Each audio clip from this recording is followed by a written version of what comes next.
Hi everybody. It's the Sportculation. Me at least. Tyler's here too, doing pocket stuff as usual. I think that's been taken. I found a new name though. All right, what do we got? Up the boards. I like that. Up I the love boards. that I actually. I'm like that really actually. happy It's that no one clever. else used I that. got. Yeah. I like that one. Up the boards. It is sure. So we are recording this on April 13th. It's Tuesday night. We are 24 hours, more than 24 hours past the trade deadline. Correct. And this will probably be up tonight or tomorrow, so Wednesday. It's I know people said it was going to be a quiet trade deadline. I didn't know if people said it was going to be a weird trade deadline, and it is a very weird trade deadline this year. Yeah, it wasn't quiet by any means, but it wasn't. No, It wasn't like fully active. Like I I was. think probably like as far as loud goes in quotations, like there were two trades that probably come to mind, but they were nothing compared to what we've seen in the past. Absolutely. Like for example, what was it? The Stone getting Luongo traded last year. Stone getting traded last year. There was the Luongo for who was it? Wasn't the Hall Larson traded deadline trade? The Hall Larson trade was a deadline. No. I think it was a free agent day trade. Was it? It might have been. I can't remember. I know it might the have been a anniversary July 1st recently. trade. Yeah. Anyways, so we've got how we're gonna be doing this episode is we've got small trades to talk about first, get those out of the way, and then we've got about 3 or 4 big ones that we're kind of going to look a little more in depth to. But yeah, so first one, my personal favorite for some reason of the small ones, Devin Dubnyk. Trade, by the way. Devin Dubnyk is going to the Colorado Avalanche. Yeah, I like that move. Very really smart move for Colorado. Very, very smart move for Colorado. When you look at how things are right now, yeah, Grubauer is your number one. He's going to be your number one. Francouz, apparently, from what I'm hearing, he's still like on the LTIR, but he's healthy and he could be put back on the roster at any minute. Yeah, I believe so. There's that. Yeah. Jonas Johansson, who they got from the Buffalo Sabres, has been actually pretty good for them so far. But it helps when you have Makar, Gerard, Taves, and Bowen Byram in front of you. So there's that.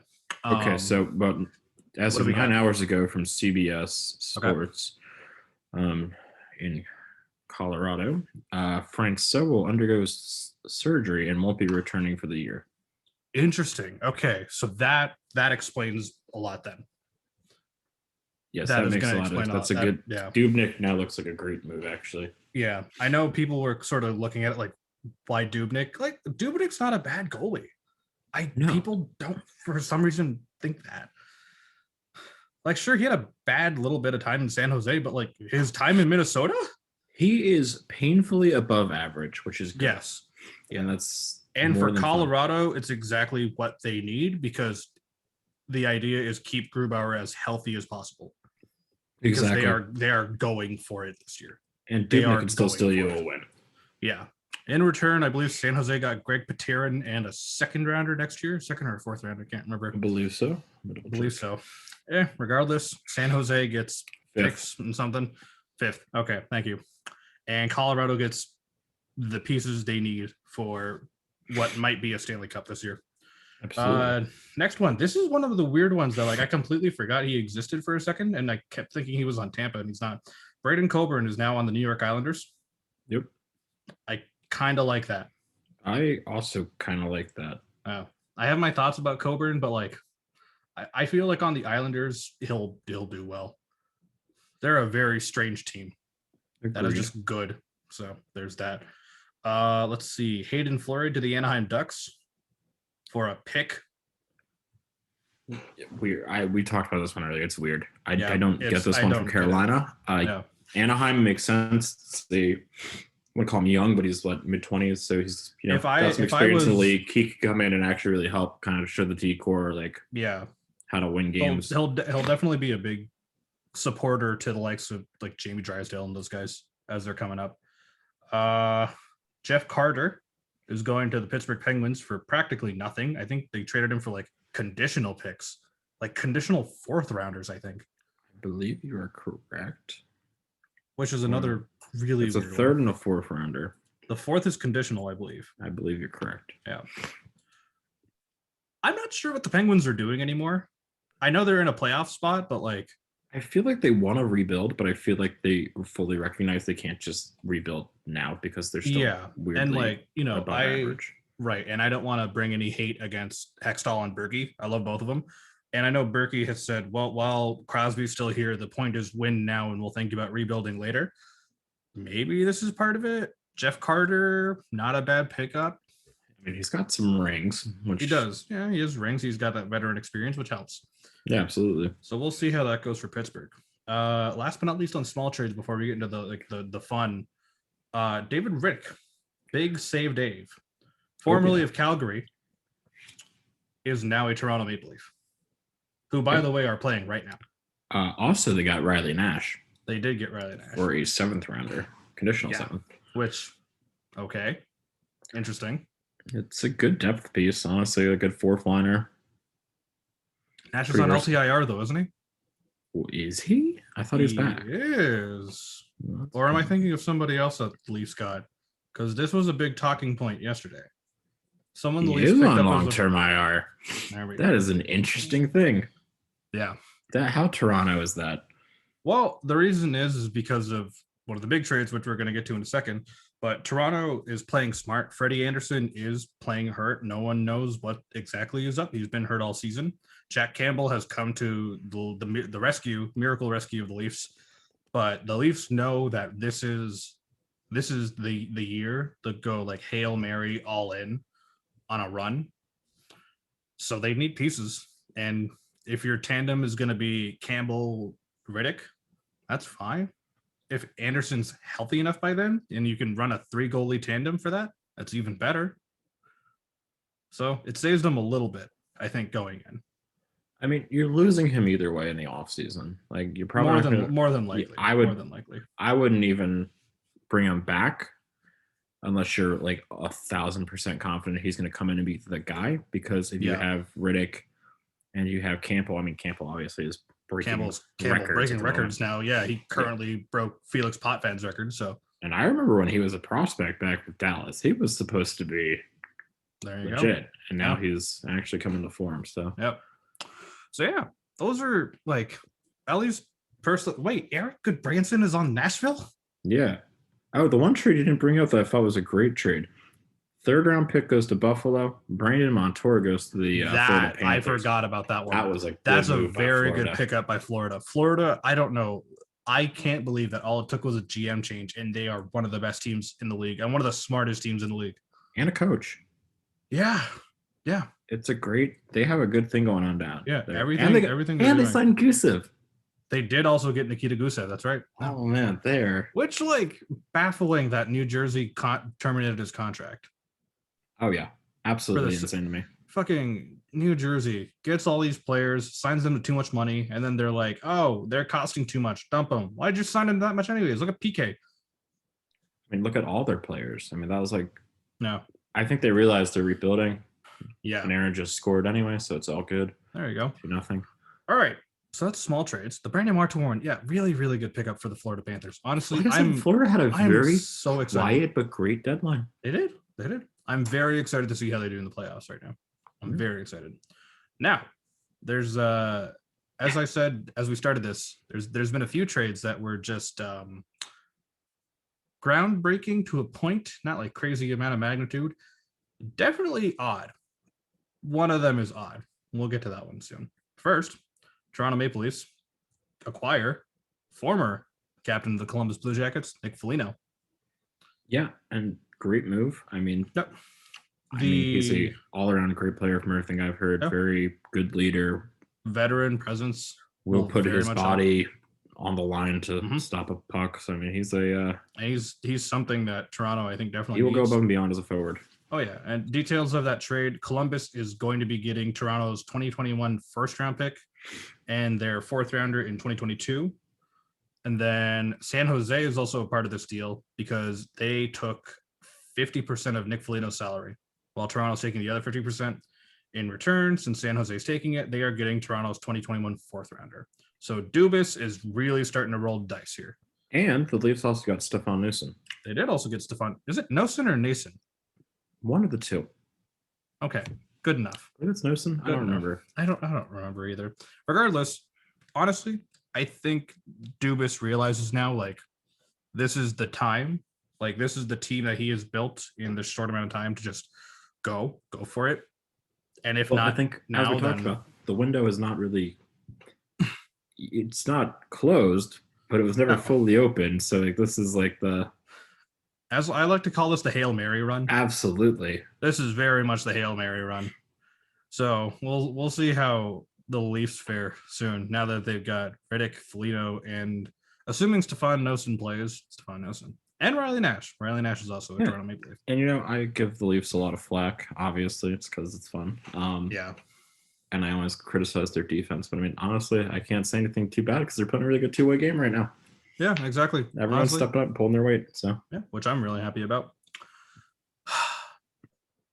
Yeah, a lot of weird trades. As we do this, I do want to preface, just for the sake of time as well, this has definitely been one of the weirder trade deadlines because, as some people have noted on Twitter, there are mediocre players. No offense to them. Of course, they're great hockey players. They're in the fucking NHL.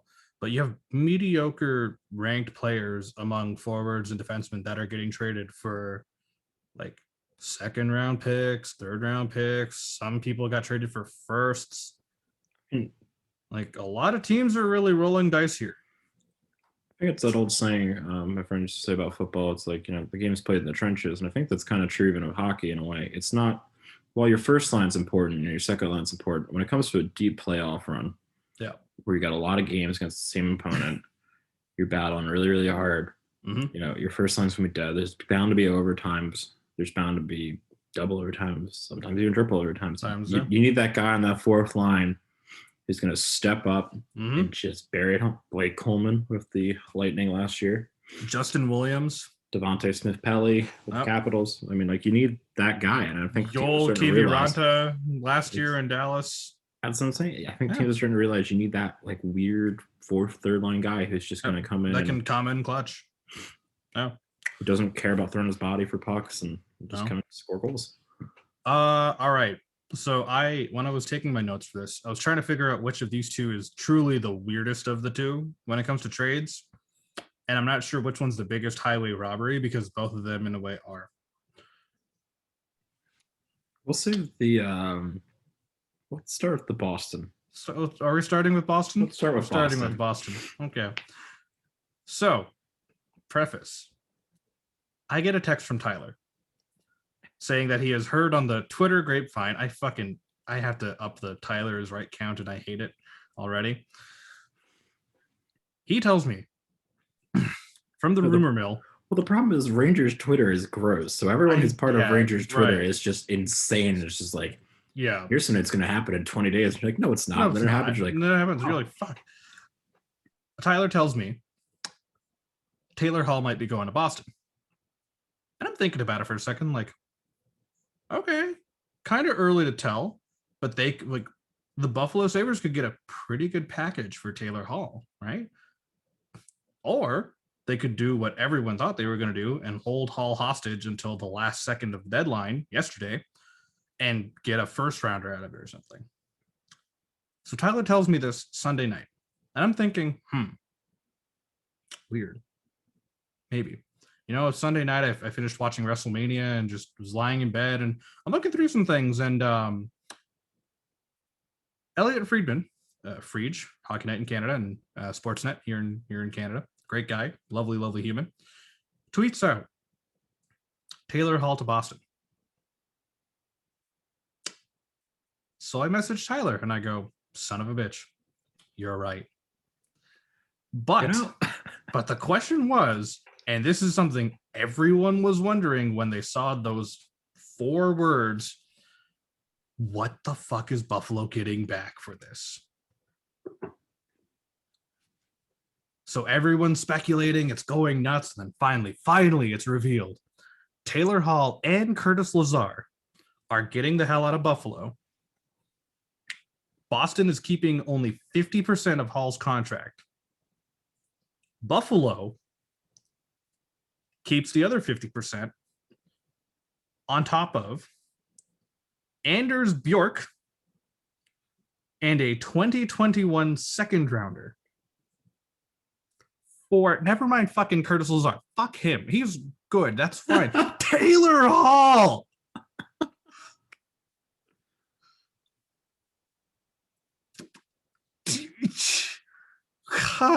Like, I know people call Buffalo idiots, but like, God, they're actually stupid. They got robbed. Oh, robbed is an understatement. What do you mean robbed is an understatement?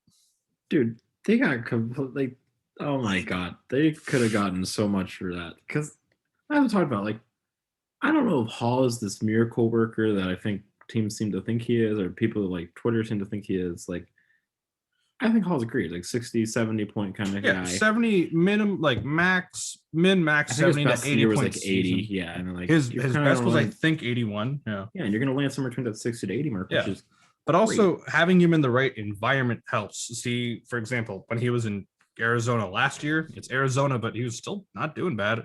Actually, it helps when you have Phil Kessel on the other side of your wing. So. Well, apparently that was the thing. Like, he's really happy to be in Boston because he doesn't feel like he has to be the guy. Exactly. Which I think is going to help him a lot because it's not going to be like, okay, like when he got to New Jersey, he's saving the franchise. Yeah, he was going to save, and he won the Hart Trophy for it anyways. So there was that. I think Buffalo, when Eichel went down, it's like Hall's going to be the guy to like bring us home. Yeah. And it's like, you can't it's a team sport. No, it's a team sport. With football, I hate this. With hockey, I hate this. It's a team sport. Basketball, it's a team sport. It's a team sport. You need more than one guy. Just because you have Sidney Crosby on your team doesn't mean you're automatically winning a cup. Absolutely. Right? Just because you have McDavid and we'll see. Okay. But I have been rereading that trade over and over and over again. And I'm just like, how could you agree to this?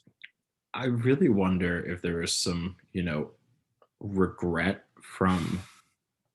Well, I mean, I feel like they failed Hall because I feel like Buffalo kind of said, like, when they're probably like when he was picking teams, like, we're gonna get you the cup. Yeah. And I feel like there might have been like maybe he took a pay cut or maybe that was his best offer. Like, right. Yeah. Because $6 million per year, like everyone kind of thought that was a little low for $8 million. Was it $8 million? $8 million. Yeah. His contract with Buffalo, $8 million. Yeah, okay. $8 million for the year. Yeah. That's what it was. Yeah. But like everyone kind of was like, that's kind of like. But it's like 1 year, and I was like, I don't know, like this seems like weird. I wonder. It was such a weird agreement because it was like a 1-year rental kind of deal, but people knew that he was probably going to be up for grabs at the trade deadline, anyways. Yeah, and it was like this fit, and I feel like, all things considered, I mean, like, to one hand, I understand like he probably is worth a lot more, and they probably would have held him hostage or however you want to word it for more picks, but at the same time, like, they signed him and they paid him. Yep. They weren't going to make the playoffs anyway, so basically they got a second-round pick for nothing. Yeah, pretty much. So, I mean, like, honestly, that's good by Buffalo. Not to mention that second-round pick for this year, Bruins are in that playoff position. It's not going to be a high second-pounder. Yeah. It's probably going to be a middle, like, second-round pick. Yeah. Like, okay. And, so following that, though, what I had heard earlier on not Tim and Sid, it's Tim and Friends now, but Tim McAuliffe. But he had a whole roundtable with Nick Kyprios, Steve Dangle, and I can't remember who the fourth person was in that. But regardless, obviously, first big talk was Taylor Hall. From what Boston has said, they are not afraid to have Taylor move around lines and see what sticks. If that means making the first line Hall, Bergeron, Pasternak, they'll try it out and see how he fares with Patrice. Well, and move Marchand to the second. So from what I've been reading as well, like he wants to be there long term. Like his goal is to. It sounds like he wants to stay in Boston after this. Yeah. Which is good for him. I mean, like I feel like that'd be a fantastic landing spot for him because I feel like, he had his small run in Edmonton and he was in New Jersey for like 20 minutes and he was of the Utes for a quick drink and then he went basically straight to Buffalo. Yeah, and enough of Buffalo. So I feel like Boston could be a good fit for him long term. Long term, yeah. And I know they have been breaking up the quote unquote perfection line, as they call it, of Pasta, Bergeron, and Marchand. Yep. And they've been putting Pasta on the second line. So I wonder I wonder how they're going to fit him in there. Honestly, because Hall can play center, put Hall and exactly. Hall Pasta together, that would be a pretty. Hall can play on the wing, Yeah, exactly. He's gonna. You don't know what they're gonna do. I'm very curious as to what they're gonna do with that. But regardless, I think give Taylor Hall a game or two to just like get used to being a Bruin, and I think he'll do better than he did in Buffalo. That's for sure. I mean, yeah, absolutely. Anyone would. Yeah. Sorry, Eichel and Skinner, you guys are stuck. So sucks. So yeah, I don't know what to grade that trade. I would give it an F- for Buffalo. I mean, it's all perspective, like I said. I mean, on one hand, Boston obviously got it for a second rounder, but at the same time, it's like Buffalo really didn't like. I mean, obviously they paid the guy, but it wasn't like they like gave up picks to get him or gave up prospects again. They just signed him as a free agent. They just signed him, yeah. So they didn't sacrifice too much to get him in the first place. Yeah, so they basically just got a second rounder for a guy that wasn't working out. So I mean, that's and they have to keep $4 million of the salary. So there's that on the books. It could be worse. You could be paying. It could be a lot worse. You could be paying Jeff Skinner $9 million a year. Well, yeah. So because that's the thing, I thought that was a really dumb trade for Buffalo, and I thought it was a great trade for Boston. Now I'm realizing, there's benefits for both sides a little bit. Like it could have been better from Buffalo. Yeah. Boston lucked out a lot. But it wasn't the worst trade at the deadline for one team. I think one team did far worse in a trade. And I think I'm going to let Yusuf take his moment here. Story time. I'm sitting down yesterday, enjoying my birthday, just sitting down, watching the trade deadline coverage go down with Sportsnet, Elliot Friedman just talking. I'm checking Twitter because I'm like, it's 2:50. The Red Wings have been really quiet. Weird. Because as far as we knew, Red Wings fans go, we thought Mark Stahl, Jonathan Bernier, Luke Glendening probably getting traded. Okay, so we're on the lookout and checking Twitter, whatever. I see a tweet from Kevin Weeks that says, I love Kevin Weeks. Oh, Kevin Weeks is great. And all it says is Anthony Mantha will be going to Washington. The return announced shortly. And I didn't see Kevin's tweet at first. I saw Brad Crisco, who is one of the hosts of the Winged Wheel podcast, the Red Wings podcast. He retweeted it with just, what?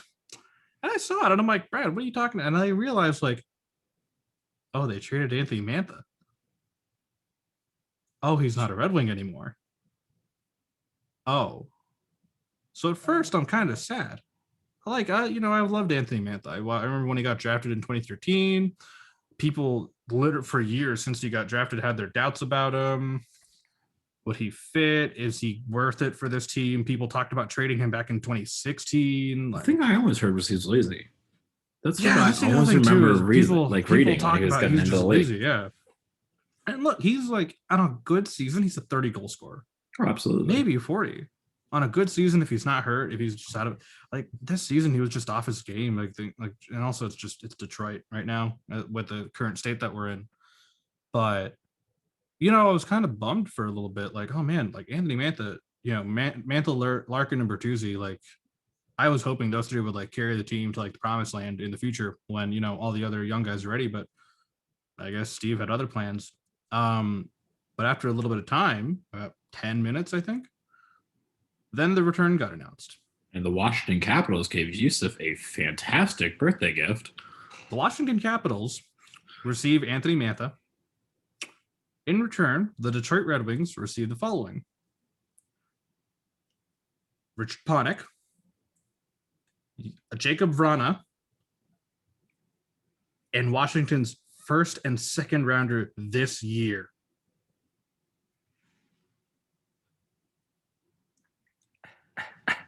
So I'm going to finish my story here by saying, when they announced what the return would be, they didn't say what year the picks were going to be just yet.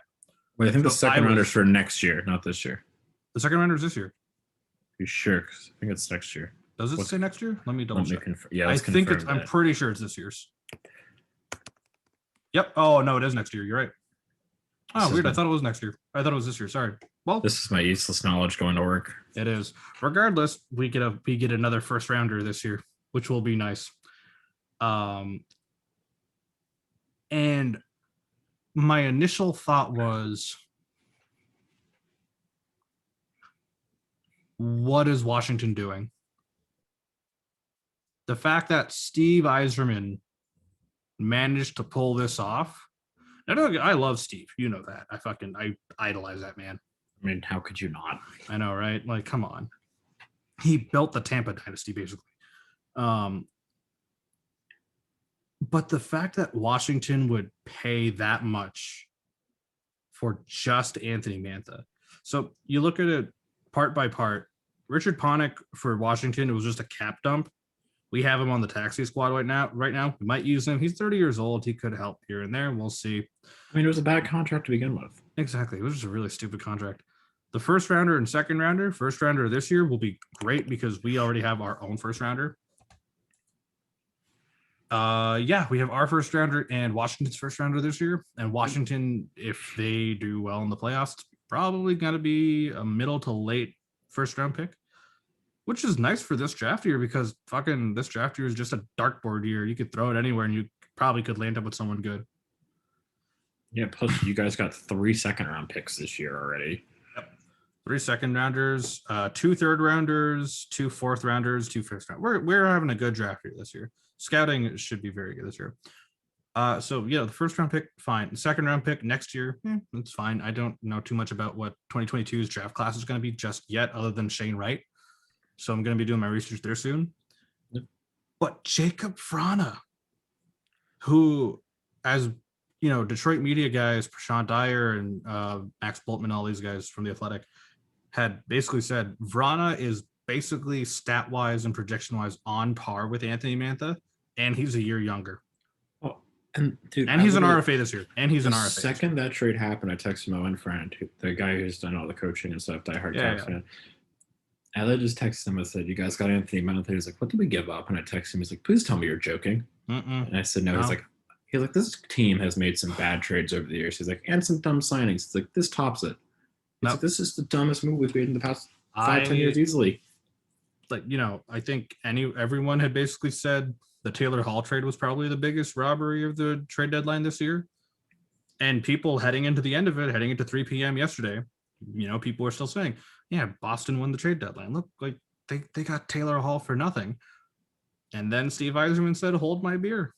Yeah. And look, as you know, I hate the Leafs and I hate the Capitals. I mean, yes, you do. Just despise them. And I hate the Predators. I don't know why I hate all 3 of those teams. Which is funny because you live in Nashville too. And it's funny because I'm from right.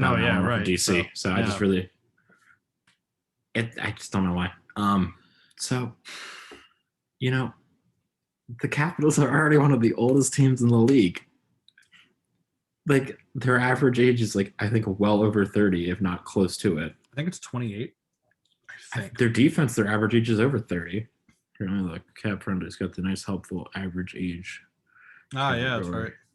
Because Cap Friendly is great. All hail Cap Friendly. Okay, so 31, 29, 30, 30, 30, 30, 30, 29, and Chara.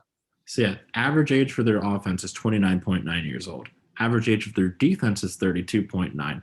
Their goaltenders are what brings them down to a more reasonable number because it's 24.5. Yeah. So here's the thing. You are an old team now. You have just traded away a young guy. Panik, fine, you got rid of him. But you got rid of Vrana, good young winger. Very good young winger. Got a lot of skill, man. People do not understand that. Mantha's a bigger guy, but I will openly admit Vrana's definitely the better skilled player. I was going to say, how big is Vrana? Because Mantha's 6'5", 230. So. Vrana's I think 6'1". He's not a big guy at all. Yeah. But he might even be smaller. Hey, 6 foot. Look at that. You're still talking knowledge. It's so fantastic. But now you have an old team, and you just got rid of a very, very good young player who's 24. Yep. You got rid of a first-round draft pick, so that is another future player gone. And you got rid of a second-round draft pick, which is another future player gone. I'm happy about it. It's a dumb move. I think Washington, you absolutely have just done something completely stupid. Yeah. And the thing is too, So Vrana's going to be an RFA at the end of this year. Yep. And I know people are already talking about whether or not Steve is going to want to keep him. He's only 24, 25. He's young. Yeah. Okay. He's got his prime years ahead of him. This is the big reason. And, Nick Kiprios talked about this earlier. One of the potential reasons as to why they traded Mantha was the whole, number one, he's lazy kind of thing. And number two, people talked about this yesterday. Elliot Friedman, Bob McKenzie mentioned this both. Anthony Mantha was 25, turning 26 this year. Oh, Shesterkin got a shutout. How's the Blues game going? Yeah. You and your Rangers propaganda. Shut out. Let's go. Not bad. Come on, hurry up. No, I don't want to look at Matthew Tkachuk. Just get the scoreboard out there. God damn it. Where was I? Right. Mantha is 25, turning 26 this year. He was signed to a 4-year extension with the Red Wings. Fine. Yeah. But I think Steve realized, and, we're starting to realize it more, is by the time we're good again, by the time the young guys are like good to go, the prospects and everything, Mantha is going to be out of his prime. He's going to be 29, hitting 30. It's not really worth it for us. Plus, at $4.5 million a year for 4 years, when we've got, at least next year we have Mo Seider and possibly Joe Veleno coming up. Zadina's going to be out of his ELC by then. We've got Lucas Raymond, Jonathan Berggren waiting in the wings, Elmer Soderblom, like all those guys. By the time they're ready, Anthony Mantha is just going to be too old to do much. Yeah, absolutely. Just why would we pay $4.5 million for potentially a third line wing? Exactly. Right. Yep. Now, granted, I know people had talked about it for a while. Like, had we traded, well, we did, but theoretically speaking, for Anthony Mantha, what would you get in return? What would you want? Depends on the team, because a lot of teams look at Mantha like he is a first line winger. Don't get me wrong, he can be. I think he has the ability to be, but I mean, he has the ability. He is. No. Most teams, though, that would want someone like Mantha for a playoff push, he is your second line winger. Maybe. I know he's going to be the second line left wing on Washington now with Backstrom. So there's that.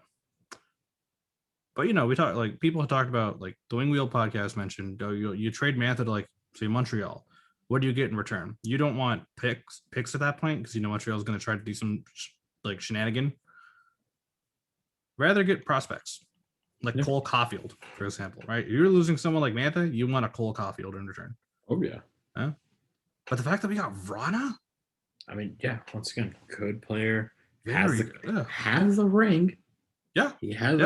He has a ring from 2018, and that's one thing, you can't replace experience. No. So I mean, honestly, really good trade. Yeah, you guys completely won that by a lot. And looking at it now, like, and just thinking about it, like, I'm really happy, honestly, as a Red Wing fan. Looking like, we stockpiled on picks. We traded Nemeth. We traded John Merrill. He's off to Montreal. Nemeth is going to Colorado, which defensive depth for Colorado was if they needed that.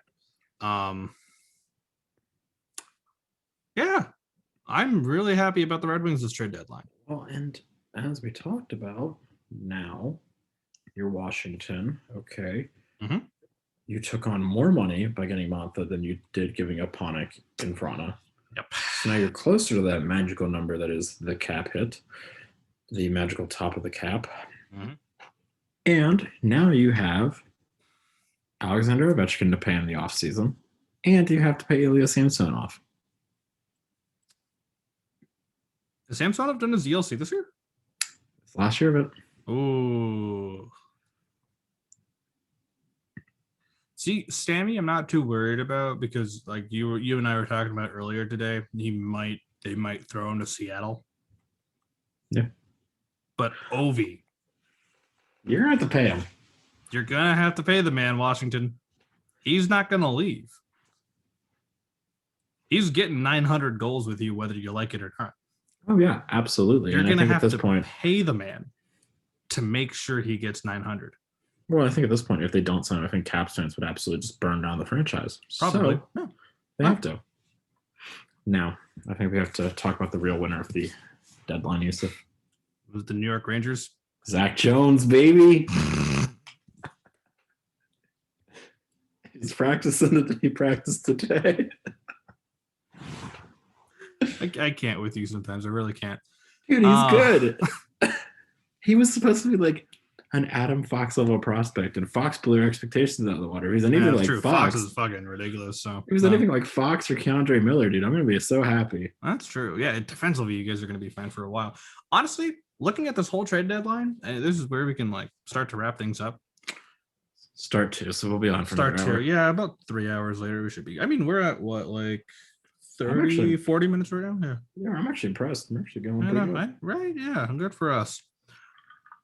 When I look at teams that made, like, never mind like waiver signings and whatnot, but just like from trades, Toronto definitely. I'm like taking more and more serious. Like, okay, cool. You got Foligno, you got Riddick, you got that backup that you need, for goaltending. If Freddie's out for the rest of the season, heading into the playoffs, it's nice. You got Jumbo, you have Simmons, you have Zach Bogosian, you've got Jason Spezza, of course. Yep. And now you got Nick Foligno, which will, as far as I said, a lot. As far as like the rough side of things for the Leafs, now you got another guy that can punch people. You got another guy that can defend. That's perfectly fine. And one thing I noticed too, with all these teams that were making like the weirder trades for like these players that were just filling in little parts of their lineup, they're all teams that honestly this year, like, I think outside of Tampa, Colorado, and Vegas, I think it's anyone's ball game this year. Yeah. So make the moves you have to. Oh, absolutely. I'm not sure what the hell Carolina did giving up Hayden, but besides that, they're fine. Once again, Florida is the team to watch. I'm telling you. Maybe. Hey, I got a lucky feeling about it, man. Maybe we might get a 1996 rematch of Avs and Panthers. I would love that. But it would end the same way in that the Avs just destroy them. Which is probably what's going to happen. Probably. If the Avs are healthy, can't fuck with that. So now, one more thing before I forget. Okay. Capitals are stupid. They also traded Siegenthaler, a young 23-year-old defenseman. They did trade Jonas Siegenthaler. For nothing. Yep. So I don't know much about him. What's good about him? Because I've heard like very promising things after that trade was made, and people are calling the Capitals idiots. Well, he was a good young defensive prospect, but unfortunately, I believe he was off his ELC, so I think they were paying him. I think that was part of the problem. Okay. Yeah, so he was getting. What's he actually getting? No, he was still on his ELC. Really? Yep. What year? Second year? Or his third year? When did he start? Does it say? Hold up. I'm old. I think he's on his ELC. No, he's not on his ELC. So he's on his second contract. But he's still 23 years old. And he was supposed to be pretty good. Like, he was actually like supposed to be like their next kind of big name defensive prospect to come in and take over. Mm-hmm. Which for the Capitals, they're really bad at the whole defensive prospect thing.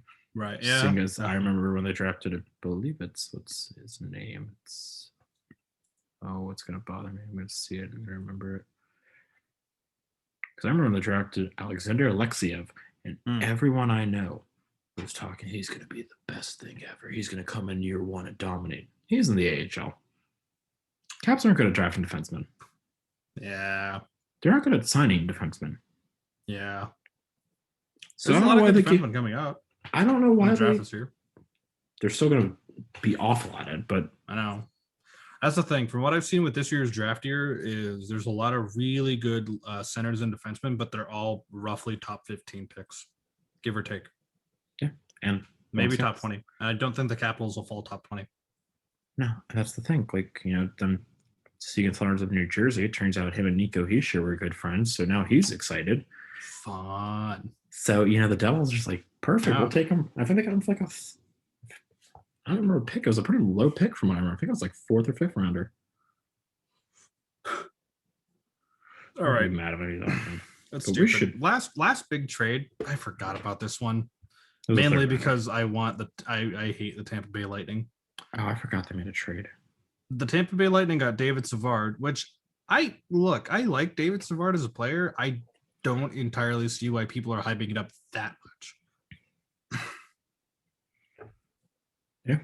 Because everyone's going nuts all of a sudden. Like, they got David Savard. There's no way they're losing now. It's like, are you sure about that? I don't know.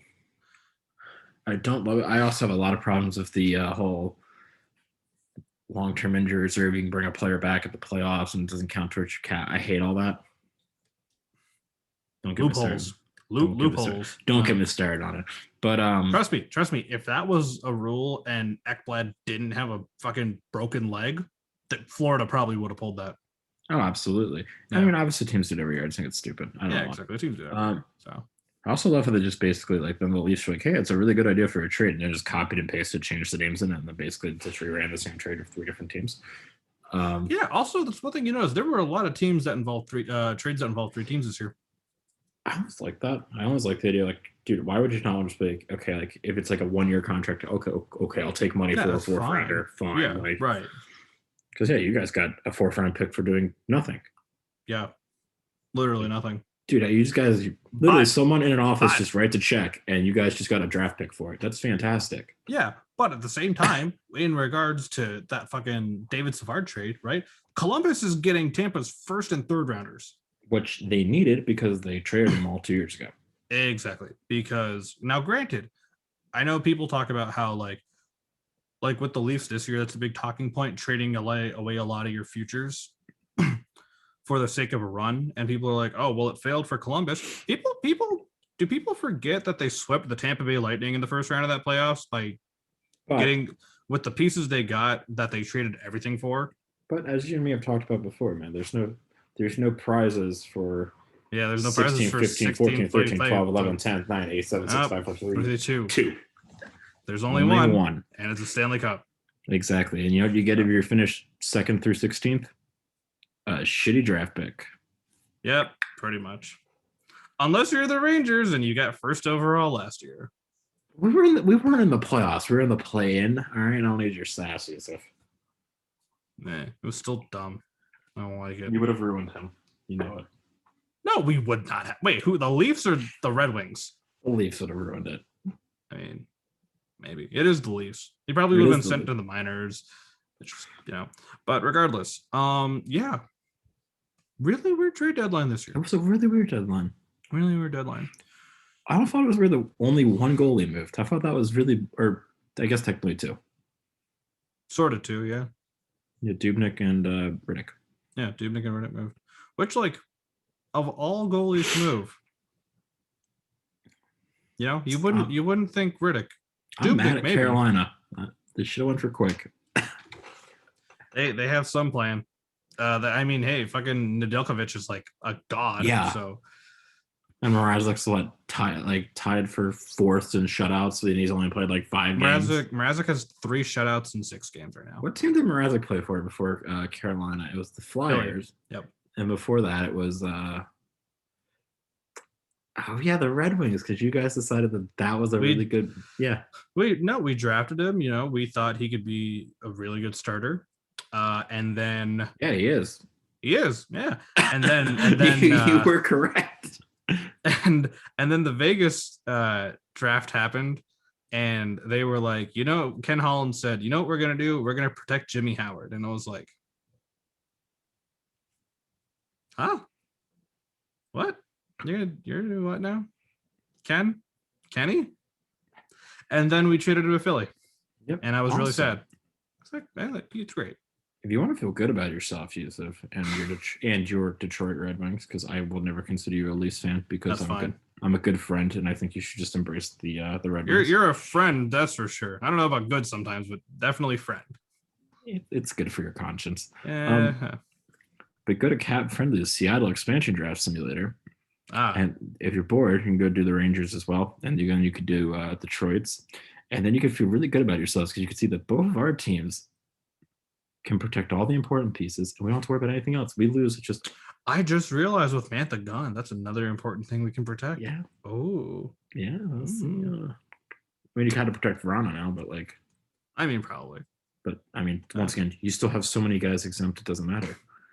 Yeah, all our prospects are exempt, so it doesn't matter. Every one of them, including, of course, fucking good old Philip Zadina. I did a rough one earlier because I was kind of bored. Nice. But like, listen to this. For the Rangers, have to protect Panarin, Kreider, and Zibanejad. Mm-hmm. All right, get four more forwards? Strome, Buchnevich, Philip. Frenier is exempt because of his ELC. Dude, everyone on the Rangers is exempt. So I can protect Strome, Buchnevich, Hedl, and Gauthier. And then that leaves on the offensive front for Seattle take Brett Howden, Ty Roning, Kevin Rooney, Anthony Greco, Colin Blackwell, Phil DiGiuseppe, Gabriel Fontaine. Half those names are made up. Now that gets even better. If we go to the defense, we have to protect Jacob Trouba because of his no move clause. Lettiangelo doesn't matter. We don't like him anyway because he's a piece of shit. So don't have to protect him. Brendan Smith, we love you, but you're old. Jack Johnson, literally fantastic. Don't have to protect him. I have to save Ryan Lindgren and Libor Hayek. But that means Anthony Bietto, Darren Radish, Brendan Crawley, they're all gone. I don't have to worry about them. No, I guess not. Goaltenders, Georgiev and Kincaid. Man, this here's is the great. Here's the fun thing about Detroit. Since Shesterkin's exempt. It's fantastic. So here's Detroit. We're gonna play this game to end the episode apparently. Because fuck it, why not? All we're gonna say is Detroit won the trade deadline. They did. Colorado low key did, but no, Detroit really did. Detroit always wins. They're playing the long game, Yusuf. We are playing the long game. So, okay, am I getting this right? Any of the players that are highlighted in green are players who meet or are projected to meet exposure requirements are highlighted in green. Okay, so that means they can be given up. Yeah, got it. So we've got those that are exposed: Larkin, Nielsen, Robbie Fabry, Panik, Nemestikov, Danny DeKeyser, Troy Stetcher, Thomas Greiss, and Caden Fulcher. Interesting. Oh, I was an RFA in 2022. We gotta do something about that. But so let's say I protect Larkin. I mean, that's kind of obvious, right? Yeah, we're protecting the captain. That's Bertuzzi. I'd probably go Verona. Why not, right? Fabry. So Adam Ernie, man. I would protect Adam Ernie. Seriously, he has proven himself. He's also like our number one power play scorer on the team right now. Which is funny. Really funny. You guys have a lot more than I thought you were gonna have. Yeah, I know. So honestly, I would protect, let's see. Dylan protected. Bert probably protect. Vrana, Fabry, absolutely would protect Fabry. Nemestikov, I would protect. That's 5. How many players are we allowed to protect here? You can say there's 2 options. You can do 7 forwards, 3D, and 1 goalie, or 8 skaters and 1 goalie. Okay. Yeah, so that's 5. So that's 5 so far. Oh yeah. Now remember, Vegas is somehow, which I can call complete exempt from it, which is bullshit. That's so dumb. That's the only thing that's gonna fuck Vegas is the cap, and that's not even gonna hurt them for another 2 years. Exactly. That's so wild. So Larkin, Bertuzzi, Vrana, Fabry, Nemestikov. That's 5. Yep. I would probably protect Adam Ernie as well, and then. So here's the thing. Michael Rasmussen, winger, but also a center, mainly a 4th-line center. Not bad, but still hasn't really found his own. Svechny, he could do better elsewhere. I wouldn't be surprised if he went to Carolina to play with his brother. I mean, I'd love that. That'd be cool. I'd probably protect Taro Hirose. The dude's got a lot of potential and very feisty kind of player. That's 7 forwards. 3 defensemen? Yep. Stetcher. Oh, shit. Maybe not Stetcher. Hronik, definitely. Dennis Cholowski, definitely. I love Cholowski. Yeah, Cholowski would definitely be the other one. Probably. And then it's a flip between Stetcher, Juice, and Lindstrom. And I'm leaning more towards Stetcher. Interesting. But Christian Juice wouldn't be bad either. But yeah, look at your protected list, man. You're exempt. You got the protected list is great. Matias Brome, protected. Veleno, protected. Philip Zadina, protected. Chase Pearson, Moritz, Albert Johansson, Jared McIsaac, Donovan Sabrango, who's doing very well right now, by the way. I might add. Seth Barton, Philip Larson, Victor Brotstrom, and then fucking Lucas Raymond doesn't count because he's not even here right now. So I'm just happy. But Soderblom doesn't either. Try this exempt list. Capo Caco, Vitaly Kravtsov, Morgan Barron, Alexei Lafreniere, Keandre Miller, Adam Fox, Igor Rykov, Zach Jones. You know who also probably has a. You know who also Brendan probably Schneider, Hunter Skinner, dude. Our team is lit. Igor Shesterkin. You know who probably has a really good exempt list as well. Who? The Kings. Yeah, theirs is also very long. Yeah, I figure. You know what? Let's look at that as we end this. You know what's a fun one? Oh my god, that's huge. But go look at like Washington. Just go play Washington for a minute. It's so much fun. Because you have to like actually get rid of people. Ooh, yeah. Pittsburgh's another great one where it's like, oh man, I have a lot of people to cut. Yeah, as we wrap this up, we went from trade deadline and now we're just talking about fucking Seattle. Expansion draft's coming out. It's like the next big thing after the cup. Exactly. It's the next big thing. So, holy shit. LA's is huge. I know, man. Also, you kind of forget how good their drafting has been in the last few years. Like Byfield, Turcotte, Kaliev, Gabriel Velarde, Akil Thomas. I was on Rangers Twitter and someone tweeted it's like it's going to be the 2024 Stanley Cup. Sean Dursey, right? Someone said 2024 Stanley Cup. It might be that New York Rangers, LA Kings. And I said I would hate my life. The rematch 10 years later, I'd be like, and nope. somehow it'll still end with Alec Martinez getting the game-winning overtime goal. Somehow, I know you will. I burn all of your jerseys. On that note, Detroit wins the trade deadline. I'm even more terrified of the Colorado Avalanche than I already was. Florida's a dark horse. The Caps have no future. The Leafs better do something. And of course, the most important lesson of them all, as everyone has known for the last 5 years, Buffalo is a bunch of idiots. And Boston will have the first overall pick from the next 2 to 3 years. Probably, no. As is Taylor Hall's tradition. Exactly. As is tradition with Taylor Hall. It's a shame Buffalo couldn't just keep him for another year and hope that magic kicks in next year and they get Shane Wright. Oh man, that sucks. I'm actually happy for Hall. I know we've shit on him before, but I'm actually really happy for him. I am too. I'm glad he's on a team that he'll probably do well with. Plus playoffs, right? He at least gets a better chance at the playoffs with Boston. I mean, he's got a team. I mean, that's So yeah, on that note, we're done here. I think. Absolutely. I'm Yusuf as usual. That's Tyler. Yep. What are we calling this again? Up the boards. We're calling it something. We'll be when's the next time we'll be doing hockey stuff? I don't know. Soon. It's already mid-April. Whenever I text Yusuf and say, when are we doing another one of those? He goes, oh yeah, we haven't done one in a while. Yeah. Every year, 2 to 3 weeks is fine. Basically. It gives me enough time to not deal with Tyler. But no, we'll be putting this on YouTube on Wednesday, so tomorrow. But tune in because it's already mid-April. The playoffs are a month away now. We will be back with Anton and Parse, the main cast of Sporculation, to look back at our predictions from the beginning of the season prove how horribly, horribly wrong all 4 of us were. Started Tyler's wrong count. Tyler saying the Washington Capitals aren't going to make the playoffs. Me saying Vancouver was going to be second in the division. We all were around the Vancouver train. Actually, that's funny. I think I talked Parse out of liking. I think Anton was the only one that didn't. He was sitting there cheering for the Wild, and I'm like, "You're crazy." Meanwhile, Minnesota's like, "We're here." I was going for the Wild. Parse was going for Arizona. Parse wanted Arizona. I was part of the Arizona train, man. Yeah, because you tried talking him into it. But yeah, anyways, so in about I think 2 or 3 weeks, closer to when playoffs get locked in. Boston and Buffalo will be overtime. Side note. Wait, it's overtime now? What's the score? 2-2. Come on, Buffalo. I'm telling you, the Sabres are just going to go undefeated all of a sudden.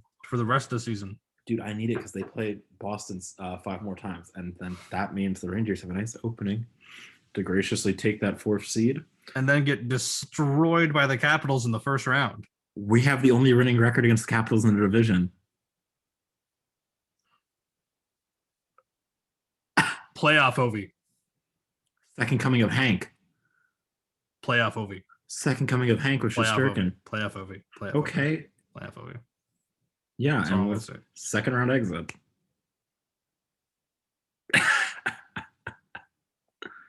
I'll take my chances against Washington. Gladly. We're done here. Goodbye, everybody.